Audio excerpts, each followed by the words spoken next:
All right, welcome back. Let's do a couple more of these questions. 17 says, based on a poll conducted, 67% of internet users are careful about their personal information. So we can write that as probability of being careful is 0.67.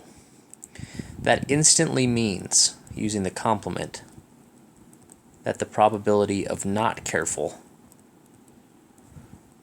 is 1 minus 0.67, which should be 0.33, because you're either careful or not careful. What is the probability that among 4 selected internet users, at least one is careful? So the idea is there's 4 people, and again, this idea of the complement says that the probability of none plus the probability of at least one has to equal 100%. Either nobody is careful, or at least one person's careful. And so the probability that none are careful is there's 4 people, 4 events, and each one has a 33% chance of being not careful. And so the probability of none would be 0.33 to the 4th. I'm doing that in my calculator.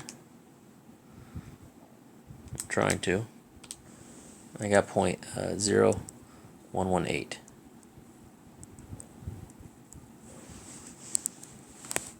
So that's the chance of all 4 people surveyed being not careful. So then I can say, using this equation, filling in the number here, I can say that 0.0118 plus the probability of at least one, again, one person being careful, is equal to 1. And then if I subtract this number, like a math problem,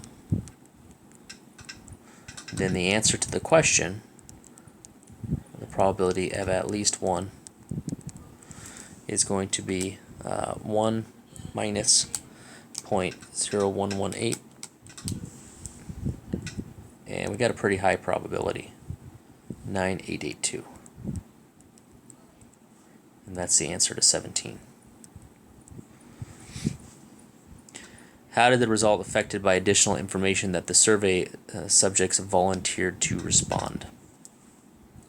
So whenever you have volunteer for anything, you might have a little bias to the answer. If it was in general in this class, if the more random the sample, the more accurate it is. So just getting you to think about that. All right, number 18. Compliments at work. Compliments with an I, not complement, because we're going to use the complement in a statistics class to solve this.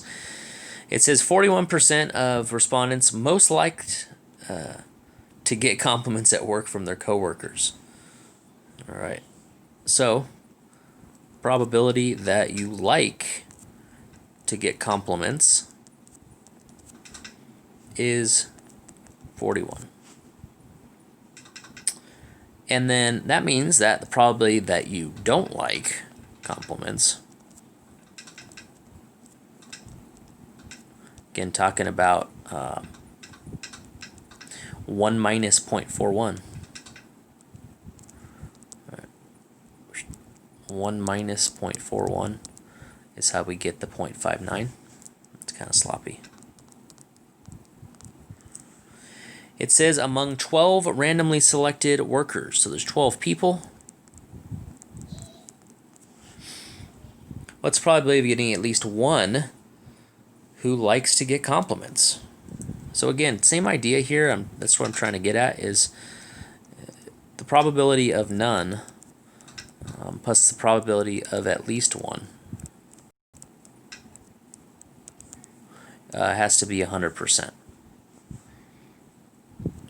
12 people in the class, either nobody likes to get compliments or at least one of the 12. But it's really hard to find this because there's a lot of combinations. You'd have to find the probability of 1, and you'd have to find the probability of 2, up to the probability of 11, probability of 12. That could be time consuming. So I'm going to go a little bit quicker on this, but probability that nobody likes compliments is 0.59 to the 12th power. The picture would be 12 hash marks with a 0.59 in each of them, plus the probability of our goal equals 1. So the answer is going to be 1 minus 0.59 to the 12th. And I'm going to crank it out on my calculator. Really small again. I got 0.998. And that makes sense. That it's a high number. There's a 99% chance that if you surveyed 12 people, that at least one of them would like getting compliments, right? There's a less than a 1% chance that all of them would say no, I don't like to get compliments. Okay, people like to hear good things about themselves. All right, let's do a couple more here. Let's look at number 12. Says about 35% of the population has blue eyes. I'm going to say population of blue is 0.35. Letter A. If someone random is selected, what's probably mean that he or she does not compliment 1 minus 0.35. So you could think of this as not blue. Again, it doesn't say brown or green or hazel. Not blue includes all of them. So you either have blue eyes or you don't have blue eyes. All right, letter B. If 4 people are selected at random, what's probably that they all have blue eyes? So you can think of this as 4 events if you want. What's probability that first person has blue eyes? Well, it's 0.35. But that person does not affect the next person. The next person also has 0.35. 0.35, 0.35. Those are my 4 events. If you're plugging into the calculator, it would look something like this. 0.35 to the 4th is about 1%. And that's going to be the answer to part B. I mean, think about 4 people maybe unless you're in a family that's, light-haired, blue eyes. But if you pick 4 random people off the street, this is the percentage that all 4 of them have blue eyes. To me, it makes sense that it's a small percentage.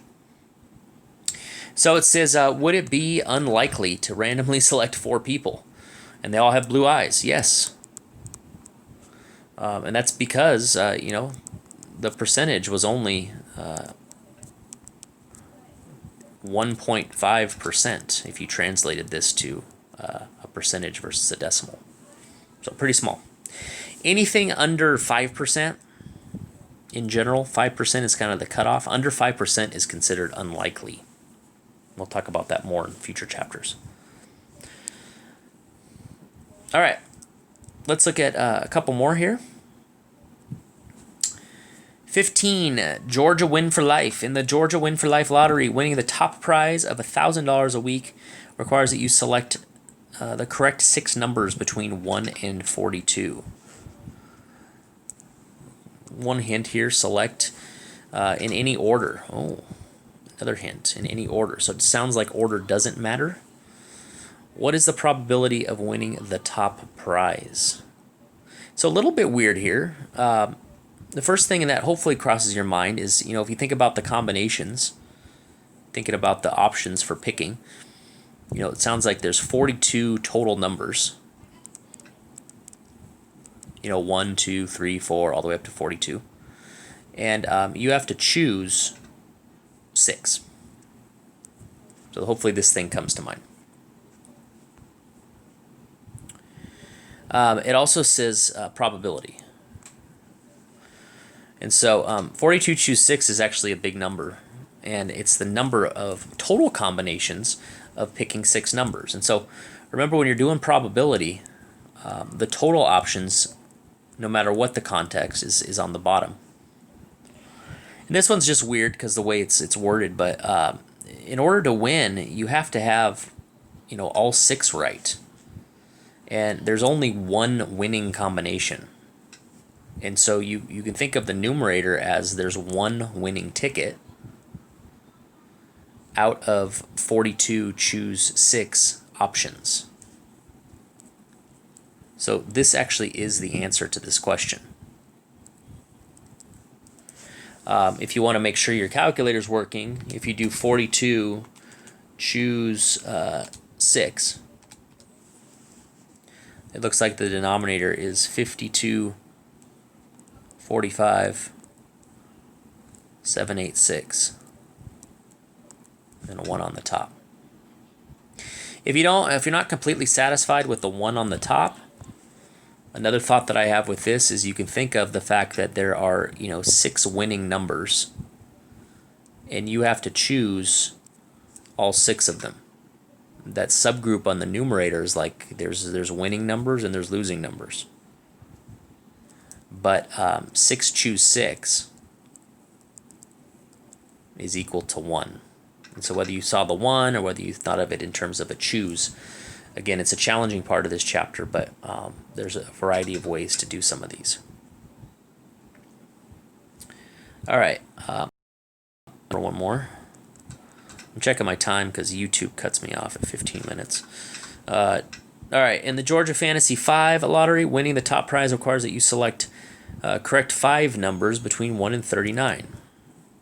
So I'm already thinking 39, choose 5. What's the probability of winning the top prize?